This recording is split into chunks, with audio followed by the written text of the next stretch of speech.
안녕하세요. 벚꽃 야담을 찾아주셔서 감사합니다.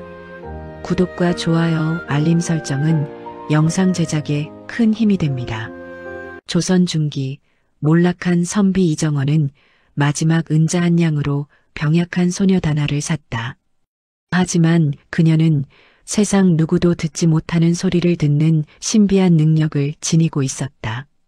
그날 이후 두 사람의 운명은 거대한 변화를 맞이하게 되는데, 조선 중기 한양에서 사흘거리에 있는 영산 고을에 이정원이라는 선비가 살고 있었다.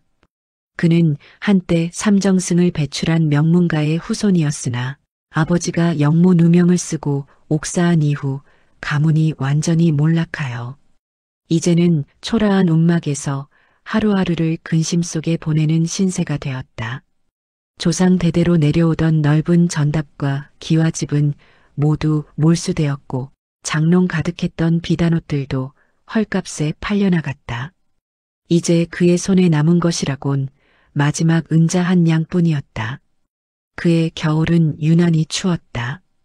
북풍한 설이 창호지를 뚫고 들어와 뼈를 내는 듯했고 빈 쌀독에서는 쥐조차 자취를 감춘 지 오래였다. 이정원은 손 안에 은자를 꺼내 한참을 들여다보았다. 손바닥에 찍힌 둥근 자국만이 한때는 무거운 돈주머니를 만져봤던 그의 과거를 희미하게 증명하고 있을 뿐이었다. 더 이상 버틸 수 없었다. 그는 해진 두루마기 깃을 여미고 쌀 한 대라도 구하러 장터로 향했다. 장터는 사람들로 북적였다. 칼바람 속에서도 장사꾼들의 호객 소리가 요란했고 떡지는 냄새와 생선 굽는 냄새가 뒤섞여 풍겨왔다. 빈속을 쓰리게 만드는 그 냄새들을 애써 외면하며 걷던 이정원의 발걸음이 멈춰섰다. 장터 한 구석, 노비를 파는 곳에서 사람들이 웅성거리며 모여 있었기 때문이다. 자, 보시오들. 이 계집아이 말이오. 14살의 얼굴도 그런대로 봐줄만하고 일손도 야무질 것이오. 어미가 3달 전 병으로 죽고 홀로 남았는데 빚쟁이들이 들이닥쳐 이 아이라도 팔아 빚을 갚으라 하니 어쩔 수 없이 내놓는 것이오. 노비 상인의 목소리가 겨울 공기를 가르며 울려 퍼졌다. 하지만 구경꾼들의 반응은 싸늘했다. 허, 저것 봐라. 뼈만 앙상하게 남아서 바람에라도 불면 넘어질 것 같은데 누가 저런 것을 사겠소? 고개도 못 들고 아마 충격이 커서 정신이 나간 모양이야. 저런 거 사다가 밥만 축내고 죽으면 손해 아니겠나? 이정원은 그 소리에 이끌려 사람들 사이로 비집고 들어갔다. 그리고 소녀를 본 순간 가슴이 서늘하게 조여들었다. 14살쯤으로 보이는 소녀가 마치 겨울 가지처럼 바스러질 것 같은 몸으로 웅크리고 있었다. 그 작은 어깨가 추위에 떨리는 모습이 마치 바람에 흔들리는 마지막 잎새 같아 보였다. 해진 무명옷 사이로 드러난 손목은 나뭇가지처럼 가늘었고 꿰맨 자국투성이인 치마는 제대로 몸을 가리지도 못했다. 누구 하나 선뜻 나서는 사람이 없네. 이러다가 날 새면 이놈의 계집아이 먹이는 것만 손해가 아니겠나? 상인이 한숨을 쉬며 말했다. 자, 두냥에 가져가실 분. 두냥이라니 저것 한 냥에도 비싸겠소. 뼈와 가죽만 남은 것을. 그때였다. 이정원의 손 안에서 마지막 은자 한 양이 더욱 차갑게 느껴졌다. 그 차가운 금속의 감촉이 그의 마음을 흔들었고 동시에 가슴 깊은 곳에서 뜨거운 무언가가 솟아올랐다. 머릿속에서는 이성이 비명을 질렀다. 당장 내일 먹을 쌀도 없는데 무슨 미친 짓인가. 하지만 꽁꽁 얼어붙은 땅바닥에 조아린 저 작은 아이를 외면한다면 평생 양반의 자식이라 자칭할 면목이 없을 것 같았다. 한양. 이정원의 목소리가 울려 퍼지자 장터가 순간 조용해졌다. 모든 사람의 시선이 그에게로 쏠렸다. 한양, 이것이 이 몸의 전부요. 그의 손에서 나온 은자 한 양이 희미한 겨울 햇빛에 반짝였다. 노비 상인은 잠시 망설이다가 고개를 끄덕였다. 에이, 그럼 어쩔 수 없지요. 오늘 날씨가 이 모양이니. 주변 사람들은 수군거렸다. 저 양반도 참 굶어 죽게 생긴 판에 남의 입까지 하나 더 늘리다니. 이해할 수 없는 일이로군. 이정원은 그들의 비웃음을 들으며도 묵묵히 소녀에게 다가갔다. 소녀는 여전히 고개를 숙이고 있었고 그 어깨는 더욱 작게 움츠러들어 있었다. 일어서거라, 아이야. 이제 너는 내 집 사람이다. 소녀가 천천히 고개를 들었다. 그녀의 눈에서 눈물이 주르륵 흘러내렸다. 그 투명한 물방울들이 여윈 뺨을 타고 흘러내리며 얼어붙은 땅 위에 떨어졌다. 고맙습니다, 나으리. 이름이 무엇이냐? 다나라고 하옵니다. 그렇게 이정원과 다나는 함께 길을 걸어갔다. 앞서가는 이정원의 등은 여전히 쓸쓸해 보였지만 그 뒤를 따르는 다나의 발걸음에는 이상하게도 희망이 담겨 있었다. 마치 이 만남이 두 사람의 인생을 바꿀 무언가의 시작인 것처럼. 다나가 이정원의 집에 온 지 사흘이 지났다. 비록 먹을 것은 보리죽 한 그릇이 전부였지만 황량하던 집안에 이상하게도 따뜻한 온기가 돌기 시작했다. 다나는 말없이 집안일을 도맡아 했다. 빗자루질하는 소리, 물동이를 나르는 발걸음 소리에서 이정원은 오랫동안 잊고 있던 평안함을 느꼈다. 며칠 후 이정원은 무료함을 견디지 못하고 장터로 나섰다. 비록 돈은 없었지만 사람들의 이야기라도 들으며 세상 돌아가는 소식을 알고 싶었다. 마침 약과를 파는 노파가 그를 불러세웠다. 노파는 예전에 이정원이 자신의 아들에게 글을 가르쳐준 은혜를 잊지 않고 있었다. 나으리, 오늘 약과를 많이 만들었는데 하나 가져가시오. 옛 은혜를 어찌 잊었겠소? 이정원은 고마운 마음에 따뜻한 약과 한 봉지를 받아들였다. 그 약과에서는 달콤한 꿀 냄새와 함께 고소한 참기름 향기가 피어올랐다. 오랫동안 제대로 된 음식을 먹지 못한 그의 입에는 절로 침이 고였다. 집으로 돌아온 이정원은 기분 좋게 다나를 불렀다. 오늘은 둘 다 배불리 먹을 수 있겠다는 생각에 마음이 가벼웠다.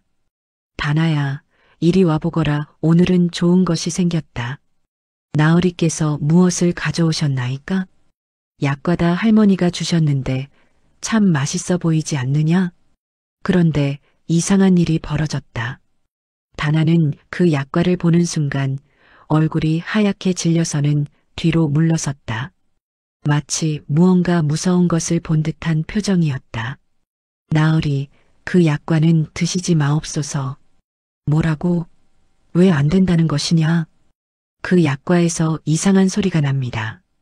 소리라니? 무슨 소리 말이냐? 다나는 잠시 망설이다가 조심스럽게 말을 이었다.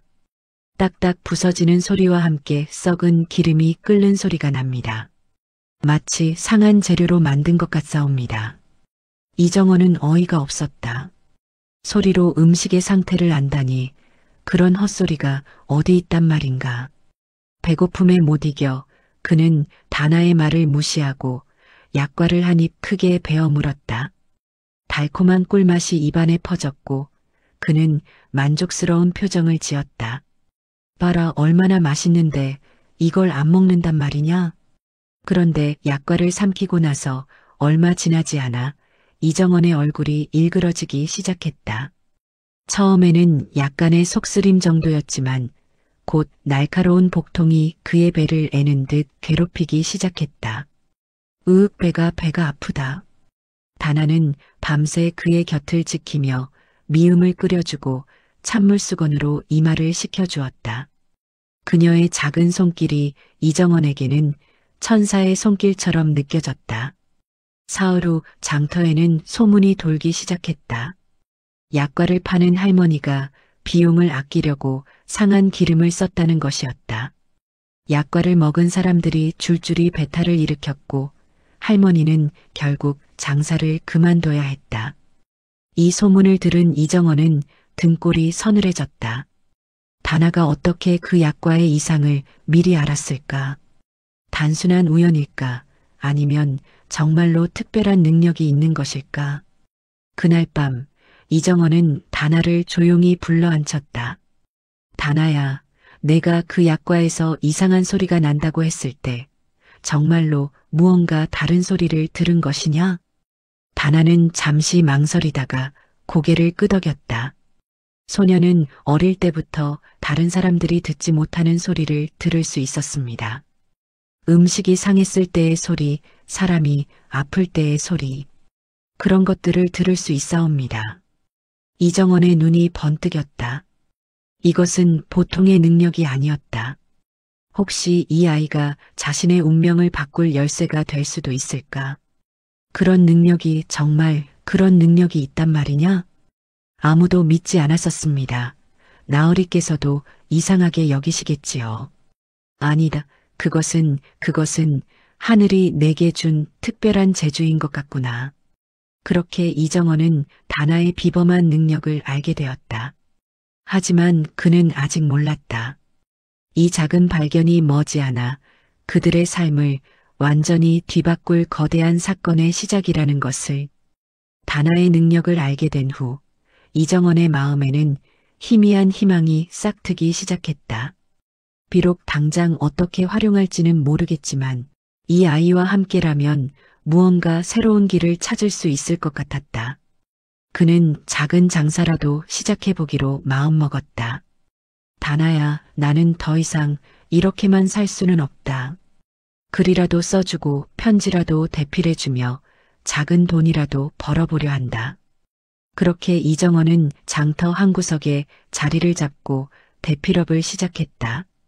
처음에는 사람들이 의아해했지만 그의 글씨가 아름답고 문장이 뛰어나다는 소문이 퍼지면서 조금씩 일거리가 생기기 시작했다. 그러던 어느 날 이정원이 한 농부의 편지를 써주고 있을 때였다. 갑자기 장터에 웅성거림이 일어났고 사람들이 한쪽으로 몰려가기 시작했다. 그 소란의 중심에서는 화려한 비단옷을 입은 중년 남자의 목소리가 들려왔다. 어디 보자. 이 장터에서 장사하는 놈들, 내가 새로 들여온 명주실과 비단을 보아라. 이런 좋은 물건을 이 값에 파는 것은 나 정한수의 큰 인심이다. 이정원은 그 목소리를 듣는 순간 온몸이 굳어졌다. 정한수, 자신의 가문을 몰락시킨 그 악랄한 자가 이곳에 나타난 것이다. 이정원의 손은 떨리기 시작했고 붓대에서 먹물이 종이에 번져나갔다. 이정원이 이토록 정한수를 두려워하는 데에는 이유가 있었다. 10여 년 전 정한수는 이정원의 집에서 머슴으로 일했다. 그런데 어느 날 정한수가 주인집 곳간의 쌀을 훔쳐 팔아 노름빚을 갚는 것을 이정원이 목격했다. 당시 20살이었던 이정원은 아버지께 이 사실을 고했고 정한수는 곤장을 맞고 쫓겨났다. 그날 정한수는 피투성이가 된 채 이정원을 향해 도끼 어린 눈빛을 보냈다. 이정원, 내 놈을 반드시 이 한을 갚고야 말겠다. 그 후 정한수는 권력자에게 붙어 출세했고 마침내 기회가 왔을 때 이정원의 아버지에게 거짓 증언을 하여 영모 누명을 씌웠다. 그 대가로 막대한 재산과 권력을 얻었지만 그것만으로는 부족했다. 그는 이정원을 단순히 몰락시키는 것을 넘어 그의 자존심까지 완전히 짓밟아버리고 싶었다. 정한수는 자신의 위세를 과시하며 장터를 돌아다니고 있었다. 그러다가 한 구석에 초라하게 앉아있는 이정원을 발견하게 되었다. 처음에는 못 알아보는 듯했지만 곧 입가에 비열한 미소가 번졌다. 이게 누구냐? 혹시 이정원 아니냐? 아, 맞구나. 한때는 잘 나가던 이 진사댁 도련님. 아직도 이 꼴로 살아있었는가?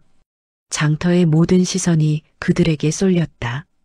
사람들은 수군거리며 구경거리를 찾은 듯 모여들었다. 정한수는 계속해서 조롱했다. 그래, 나다나 정한수다 어떠냐? 나는 이렇게 잘 살고 있는데 너는 이 꼴이구나. 참 신기하지 않느냐? 얘들아, 이 사람이 누군지 아느냐? 한때는 이 고을에서 가장 잘 나가던 집 도련님이다. 그런데 지금 꼴을 봐라. 이정원의 얼굴이 붉어졌다. 분노가 아니라 수치심 때문이었다. 하지만 그는 참아야 했다. 지금 여기서 정한수와 맞서봤자 얻을 것은 아무것도 없었다. 그때 다나가 한 걸음 앞으로 나섰다. 우리 나으리께서는 비록 지금은 이러하시나 마음씨가 고우신 분이기에 곧 크게 성공하실 분입니다. 오, 이게 뭐냐? 거지 주제에 계집아이까지 거느리고 있네. 정말 볼거리가 아니야. 다나야, 그만. 이정원, 내 말 잘 들어라. 이 고을에서 내가 뭘 하든 나는 가만히 두지 않겠다. 내가 숨쉬는 것도 거슬린다는 것을 명심해라. 정한수는 그렇게 말하고는 고개를 돌려가 버렸다. 하지만 그의 입가에는 여전히 음흉한 미소가 걸려 있었다. 마치 무언가 악한 계획을 세우고 있는 것처럼. 그날 밤 이정원은 잠을 이루지 못했다. 정한수를 다시 마주친 충격도 컸지만 더 큰 걱정은 앞으로였다. 그 악랄한 자가 자신을 가만두지 않을 것이라는 예감이 들었다. 다나가 조용히 다가왔다. 나으리, 잠이 오지 않으시나요? 다나야, 너는 오늘 무서웠을 것이다. 괜찮았느냐? 소녀는 괜찮습니다. 다만 그 사람에게서 무서운 소리가 났습니다. 무서운 소리? 칼이 공기를 가르는 소리와 함께 사람의 신음소리가 섞여 있었습니다. 그리고 거짓말을 할 때 나는 소리도 함께요. 이정원은 등골이 서늘해졌다. 다나의 능력이 단순히 상한 음식을 구별하는 것 이상이라는 것을 깨달았다. 혹시 이 아이가 사람의 악한 마음까지도 소리로 들을 수 있는 것일까? 다나야, 그러면 정한수가 정말로 무언가 나쁜 일을 꾸미고 있다는 뜻이냐? 그럴 가능성이 높습니다, 나으리. 두 사람의 걱정은 현실이 되었다. 그 다음 날부터 이정원의 대필 손님들이 하나둘씩 사라지기 시작했다. 누군가 뒤에서 방해 공작을 하고 있는 것이 분명했다. 죄송합니다. 나으리 갑자기 집안에 급한 일이 생겨서 다음에 또 부탁드리지요.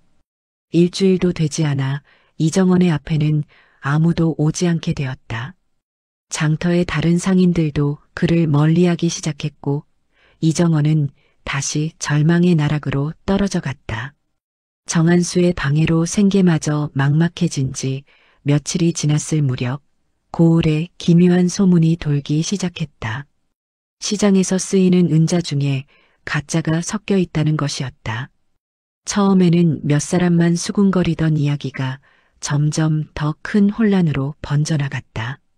아니, 이게 도대체 무슨 일이야? 어제 받은 은자 중에 이상한 것들이 섞여 있다니까. 그러게 말이야. 나도 어제 쌀을 팔고 받은 돈 중에 뭔가 이상한 것들이 있어. 색깔도 다르고 무게도 이상하고. 이정원도 이 소문을 들었다. 하지만 그에게는 남의 일처럼 느껴졌다. 어차피 자신에게는 돈이 없었으니까. 그런데 이 일이 곧 그의 운명과 깊이 얽히게 될 줄은 그도 몰랐다. 한편 정한수는 자신의 화려한 저택에서 신복 이방과 은밀한 만남을 가지고 있었다. 둘의 대화에는 섬뜩한 악의가 스며 있었다. 계획은 잘 진행되고 있는가? 걱정 마십시오, 대감님. 가짜 은자들이 시장에 퍼지기 시작했습니다. 곧 이 고을 전체가 대혼란에 빠질 것입니다. 좋다, 좋아. 그러면 사람들이 당황해서 물건을 헐값에 내놓게 될 것이고 나는 그것들을 모두 사들이면 되는 것이지. 하지만 대감님, 혹시 들통이 나면. 들통? 누가 감히 나를 의심하겠는가? 게다가 나는 완벽한 희생양도 준비해 두었다. 희생양이라니요? 이정은, 그 몰락한 양반놈 말이다. 때가 되면 그자에게 모든 죄를 뒤집어 씌울 생각이다. 궁핍한 몰락 양반이 가짜 돈을 만들었다고 해도 누가 의심이나 하겠는가? 며칠 후 가짜 은자의 혼란은 더욱 심해졌다. 장터의 모든 상인들이 의심의 눈초리로 서로를 바라보았고 거래는 거의 중단된 상태였다. 이 은자들을 봐라, 진짜인지 가짜인지 어떻게 구별하란 말이야? 아이고, 이거 어쩐다 이러다가 장사를 아예 못하겠어. 가짜 돈을 받을까봐 무서워서 누가 물건을 팔겠어? 이정원도 이런 혼란을 보며 안타까워했다. 비록 자신의 처지도 막막했지만 선량한 상인들이 고통받는 모습을 차마 외면할 수 없었다. 그런데 설상가상으로 이정원에게도 직접적인 피해가 닥쳤다. 어느 날 그가 마지막 남은 물건을 팔아 얻은 은자들 중에 가짜가 섞여 있었던 것이다. 나으리, 이게 뭡니까? 나으리께서 어제 주신 돈 중에 가짜가 있었단 말입니다. 뭐라고요? 그럴 리가. 나으리가 준 은자를 가지고 있다가 관아에 불려가서 크게 혼이 나고 왔다고요. 어떻게 된 겁니까? 아니, 이건 저도 모르고 받았던 것인데. 정말 모르셨다는 겁니까? 혹시 나으리께서 고의로? 아닙니다. 절대 그런 것이 아닙니다. 제가 왜 그런 짓을. 하지만 쌀집 주인의 의심은 쉽게 가라앉지 않았다. 곧 이 소문이 퍼지기 시작했고 이정원은 가짜 돈을 유통시킨 사기꾼으로 의심받기 시작했다. 그날 밤 이정원은 완전히 절망에 빠졌다. 가짜 돈 사기꾼이라는 누명까지 쓰고 이제 정말로 갈 곳이 없어진 것 같았다. 하늘이시여, 이 몸이 대체 무슨 죄를 지었기에 이런 시련을. 나으리, 술을 그만 드시지요. 몸에 해롭습니다. 다나야, 나는 이제 정말로 끝장인 것 같구나.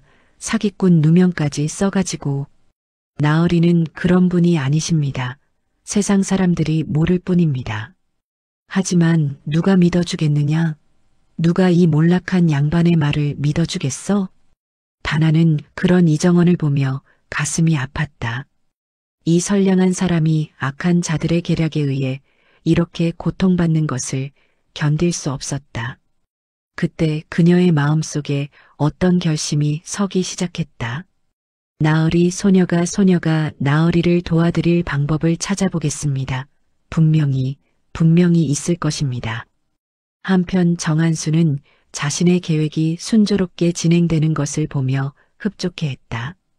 이정원이 사기꾼으로 몰리고 있다는 소식을 듣고는 더욱 기뻐했다. 하하, 이정원 그놈이 벌써 사기꾼으로 몰리고 있다니 정말 통쾌하군. 역시 대감님의 계획이 뛰어나십니다. 이제 조금만 더 압박하면 그래. 이제 마지막 수를 둘 때가 되었다. 이정원을 완전히 끝장낼 시간이 말이다. 정한수의 입가에 악마적인 미소가 번졌다. 그는 이정원을 완전히 파멸시킬 마지막 계획을 이미 마음속에 그려두고 있었다. 절망에 빠져 술로 하루하루를 보내던 어느 날 밤, 다나는 조용히 이정원의 곁에 다가앉았다. 그녀의 손에는 작은 천 조각에 쌓인 무언가가 들려 있었다. 그것은 그동안 푼푼히 모아온 은자들이었다. 나으리, 이것은 소녀가 그동안 조금씩 모은 것입니다. 많지는 않지만. 이게 뭐냐? 내가 언제 이런 돈을. 나으리께서 장터에 나가실 때 소녀도 남들의 심부름을 해주고 빨래를 해주며 조금씩 모았습니다. 이정원은 다나의 정성에 가슴이 뭉클해졌다. 이 작은 소녀가 자신을 위해 이렇게까지 했다는 사실에 눈물이 핑 돌았다. 다나야, 고맙다, 정말 고맙다. 하지만 나는 이제. 그때였다. 다나가 은자들을 만지다가 갑자기 몇 개를 따로 골라내기 시작했다. 그녀의 표정이 심상치 않았다. 나으리, 이것들이 이상합니다. 뭐가 이상하다는 것이냐? 이 은자들은 다른 은자들과 소리가 다릅니다. 진짜 은자에서는 맑은 금속 소리가 나는데 이것들에서는 흙과 모래가 갈리는 소리가 섞여납니다. 이정원은 그 순간 벼락을 맞은 것 같았다. 과거 약과 사건, 그리고 다나의 놀라운 청각 능력이 떠올랐다. 혹시 이것이 해답일까? 다나야, 정말 확실한 것이냐? 이 은자들이 가짜라는 것이? 네, 나으리 소녀의 귀는 거짓말을 하지 않습니다. 그렇다면 너는 진짜와 가짜를 구별할 수 있다는 말이냐? 네, 나으리 소녀의 이 재주가 어찌 나으리의 억울함을 푸는데 쓰일 수 있지 않겠사옵니까? 이정원의 눈에 희망의 빛이 돌기 시작했다. 이것은 하늘이 내린 기회였다. 다나의 능력이 그들의 운명을 바꿀 열쇠가 될 수 있었다. 다음 날 새벽 이정원은 평소와는 다른 모습으로 장터에 나타났다. 술기운은 완전히 사라졌고 그의 눈에는 오랜만에 확신이 서려 있었다. 여러분, 잠깐만 들어보십시오. 저는 진짜 은자와 가짜 은자를 구별할 수 있는 방법을 알고 있습니다. 장터가 순간 조용해졌다. 사람들의 시선이 모두 이정원에게 쏠렸고 그들의 눈빛에는 의심과 호기심이 뒤섞여 있었다. 나으리, 그게 무슨 말씀이십니까? 소리입니다. 소리로 구별할 수 있습니다. 소리라니, 그런 허무맹랑한 소리를. 다나야, 이리 와서 보여주거라. 다나는 떨리는 발걸음으로 나섰다. 수많은 사람들의 시선이 자신에게 쏠린 것을 느끼며 그녀는 깊게 숨을 들이마셨다. 여러분께서 의심스러워 하시는 은자들을 가져오시면 소녀가 소리로 구별해 드리겠습니다. 그럼 한번 해보시오. 내가 가짜라고 의심되는 은자들을 가져올 테니. 곧 사람들이 하나둘씩 의심스러운 은자들을 가져왔다. 다나는 그 은자들을 하나씩 귀에 가져다 대며 조심스럽게 소리를 듣기 시작했다. 그녀는 은자를 가볍게 튕겨 소리를 내고 다른 은자와 부딪혀 보기도 하고 때로는 땅에 떨어뜨려 보기도 했다. 이것은 진짜입니다. 맑은 금속 소리가 납니다. 이것은 가짜입니다. 흙과 모래가 섞인 둔탁한 소리가 납니다. 이것도 가짜입니다. 같은 소리가 납니다. 다나는 계속해서 은자들을 구별해냈다. 그녀의 판정은 신속하고 확신에 차 있었다. 사람들은 점점 놀라기 시작했다. 어떻게 이런 일이 정말로 구별을 하는 것 같은데. 그런데 저 계집아이가 말하는 가짜 은자들, 정말로 뭔가 이상해 보이긴 해. 소문은 삽시간에 퍼졌다. 이정원의 집 앞에는 진짜와 가짜를 구별해달라는 사람들이 줄을 서기 시작했다. 며칠 전만 해도 사기꾼으로 몰렸던 이정원이 이제는 구원자처럼 여겨지기 시작한 것이다. 나으리, 제 은자들도 좀 봐주십시오. 저도 좀 부탁드립니다. 어제부터 걱정이 태산 같았습니다. 모두들 차례를 지켜주십시오. 하나하나 정확히 봐드리겠습니다. 한편 이 소식을 들은 정한수는 크게 당황했다. 자신의 완벽한 계획에 예상치 못한 변수가 생긴 것이다. 뭐라고? 이정원이 소리로 가짜 은자를 구별한다고? 대감님, 이러다가 우리 일이 들통날까봐 걱정이 됩니다. 말도 안 되는 소리다. 소리로 어떻게 그런 일이. 하지만 정한수는 불안했다. 만약 정말로 이정원이 가짜 은자를 구별할 수 있다면 자신의 모든 계획이 무너질 수도 있었다. 안 된다. 절대 안 돼. 이정원을 당장 막아야 한다. 어떻게 하시겠습니까? 관아에 고발하는 것이다. 민심을 현혹하는 요망한 사기꾼이라고 말이야.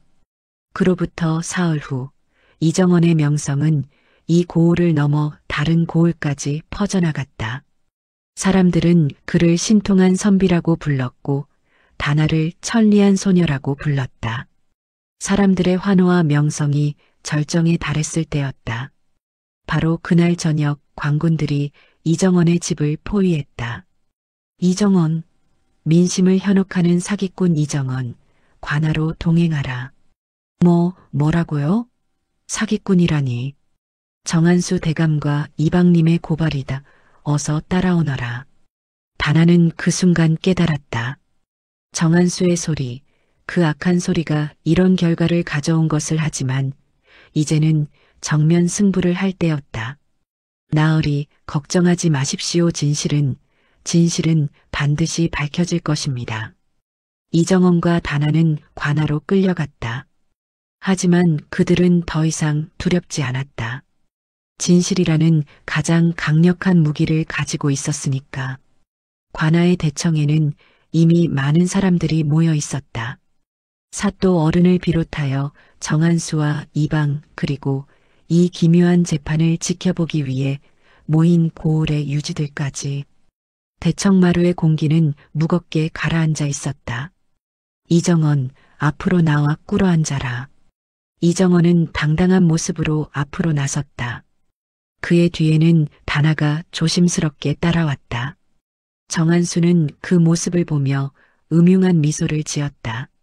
사또 어른, 저자가 바로 민심을 현혹하는 사기꾼 이정원입니다. 그렇습니다. 저자가 요사한 술법으로 백성들을 속이고 있사옵니다. 이정원, 내가 소리로 진짜와 가짜 은자를 구별할 수 있다고 하더냐?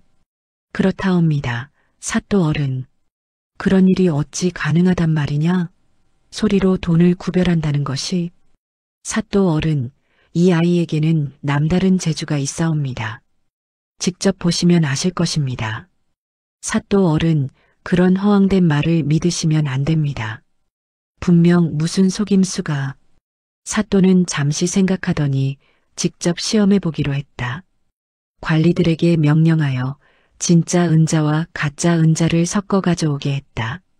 좋다, 직접 시험해 보자. 만약 거짓이라면 너희는 엄한 벌을 받을 것이다. 좋사옵니다. 곧 관리가 여러 은자들을 쟁반에 담아 가져왔다. 그 중에는 진짜와 가짜가 뒤섞여 있었고 아무도 어떤 것이 진짜인지 알 수 없었다. 이 계집아이가 구별한다는 것이냐? 그렇다옵니다. 내가 정말로 그런 재주가 있다면 보여주거라. 단 만약 속인다면 소녀는 거짓말을 하지 않겠사옵니다. 사또는 다나의 눈을 천으로 가렸다. 그리고 은자들을 하나씩 그녀의 손에 쥐어주었다. 대청은 숨소리조차 들릴 정도로 조용해졌다. 바로 그때 이방이 슬쩍 품에서 강한 향내가 나는 향을 꺼내 은자 쟁반 아래로 슬쩍 밀어넣었다. 다나의 미간이 순간 찌푸려졌다. 하지만 그녀는 침착하게 은자를 귀에 가져다 대고 가볍게 튕겨보았다. 이것은 가짜입니다. 이것은 진짜입니다. 세 번째 은자를 들었을 때였다. 다나가 잠시 망설였다. 강한 향료 냄새가 코를 어지럽혔지만 그녀는 냄새가 아니라 소리에 집중했다. 은자를 튕기자 희미하지만 분명한 둔탁한 소리가 들려왔다. 이것도 가짜입니다. 다나는 그 뒤로 계속해서 은자들을 정확히 구별해냈다. 그녀의 목소리는 확신에 차 있었고 단 한 번도 망설이지 않았다. 이것은 진짜입니다. 이것은 가짜입니다. 사또는 직접 다나가 구별한 은자들을 자세히 살펴보았다. 그리고 그 결과는 충격적이었다. 다나의 판정이 완벽하게 맞아떨어진 것이다. 놀랍다, 정말 놀라운 일이로다. 사또 어른, 그런 일이 어떻게 분명 무슨 속임수가.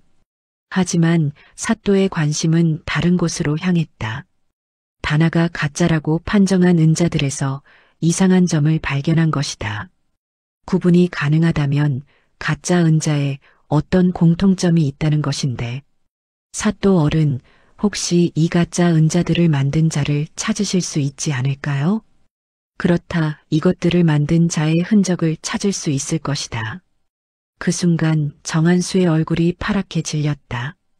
자신의 계획이 완전히 틀어지고 있다는 것을 깨달은 것이다. 사또 어른, 저는 급한 용무가 있어서 잠깐. 정한수, 내가 어디 가려고 하느냐? 아, 아닙니다. 그냥. 바로 그때 뒤쪽에서 한 사람이 벌떡 일어나 외쳤다. 그는 정한수의 하수인 중 하나였는데 더 이상 견디지 못하고 모든 것을 털어놓기로 한 것 같았다. 사또 어른, 모든 것을 말씀드리겠습니다. 정한수 대감께서 가짜 돈을 만들도록 하셨습니다. 제발 목숨만은 살려주십시오. 이 자식이 내가 무슨 헛소리를. 대감의 집 뒤뜰에 가짜 은자를 만드는 주조틀이 숨겨져 있습니다. 당장 정한수의 집을 수색하라. 1시간 후 광군들이 정한수의 집에서 돌아왔다. 그들이 가져온 것은 가짜 은자를 만들기 위한 주조틀과 특이한 흙, 그리고 수많은 가짜 은자들이었다. 사또 정한수의 집 뒤뜰에서 이 모든 것들을 발견했사옵니다. 이 역적놈들아, 감히 나라의 화폐를 위조하다니. 사또 어른, 저는 용서해 주십시오, 용서해 주십시오. 다나는 그 가짜 은자들과 흙을 보더니 확신에 찬 목소리로 말했다. 사또 어른, 이것들이 바로 그 소리입니다. 소녀가 계속 들어왔던 그 이상한 소리가 정말 놀라운 능력이로다. 결국 모든 진실이 밝혀졌다. 정한수와 이방은 백성들을 속이고 경제를 혼란에 빠뜨린 죄로 엄한 벌을 받게 되었고 그들의 모든 재산은 몰수되었다. 추가 조사에서 정한수가 이정원의 아버지에게 거짓 증언을 했다는 사실도 드러났다. 이정원, 너는 억울한 누명을 썼구나. 이제 모든 것이 밝혀졌다. 내 아버지의 명예도 회복될 것이며 몰수된 재산도 돌려받을 것이다. 고맙습니다, 사또 어른. 그리고 이 아이 정말 하늘이 내린 재주로다. 너희 덕분에 이 고을이 큰 화를 면했다. 사또는 이정원과 다나에게 큰 상금을 내렸다. 그리고 이정원의 과거 억울했던 일들도 모두 조사하여 그의 명예를 완전히 회복시켜 주었다. 그로부터 한 달 후 이정원의 집은 완전히 달라져 있었다. 몰수되었던 재산을 돌려받고 상금으로 집을 수리하고 작은 서당도 열었다. 다나는 더 이상 종이 아니라 이정원의 수양딸이 되어 있었다. 다나야, 너 덕분에 우리가 이렇게 새로운 삶을 살 수 있게 되었구나. 아버님, 소녀도 정말 행복합니다. 그래, 이제 너는 내 딸이다. 평생 아버지가 너를 지켜줄 것이다. 서당에는 아이들의 글 읽는 소리가 울려 퍼졌다. 이정원은 다시 선생님이 되었고 다나는 아이들을 돌보며 행복한 하루하루를 보냈다. 한편 정한수와 이방은 먼 곳으로 유배를 떠났다. 그들의 재산으로는 가짜 은자 피해를 입은 백성들을 도왔고 고을은 다시 평화를 되찾았다. 어느 날 저녁 이정원과 다나는 작은 마당에서 차를 마시며 이야기를 나누었다. 다나야, 내가 처음 우리 집에 왔을 때를 생각하면 정말 꿈 같은 일이야. 아버님, 그때 아버님께서 소녀를 거두어 주지 않으셨다면. 아니다, 너를 만난 것은 하늘이 우리에게 준 가장 큰 선물이었어. 소녀도 아버님을 만나서 정말 행복합니다. 그렇게 두 사람은 서로에 대한 감사와 사랑으로 하루하루를 살아갔다. 작은 인연이 큰 복을 가져다 준 것이다. 세월이 흘러 다나는 마을에서 가장 현명한 아가씨로 자랐고 이정원은 존경받는 훌륭한 선생님이 되었다. 그들의 이야기는 이 고을 사람들에게 오래도록 전해져 내려왔다. 하늘은 스스로 돕는 자를 도우며 작은 선행이 때로는 가장 큰 복을 가져다 준다는 것을, 그리고 진실은 언제나 승리한다는 것을. 이것이 바로 은자 한 양으로 거둔 소녀와 몰락한 선비의 아름다운 이야기였다. 어려운 이웃을 외면하지 않는 따뜻한 마음씨와 하늘이 준 재주를 올바르게 사용하는 지혜가 만나 이루어낸 기적의 이야기였다.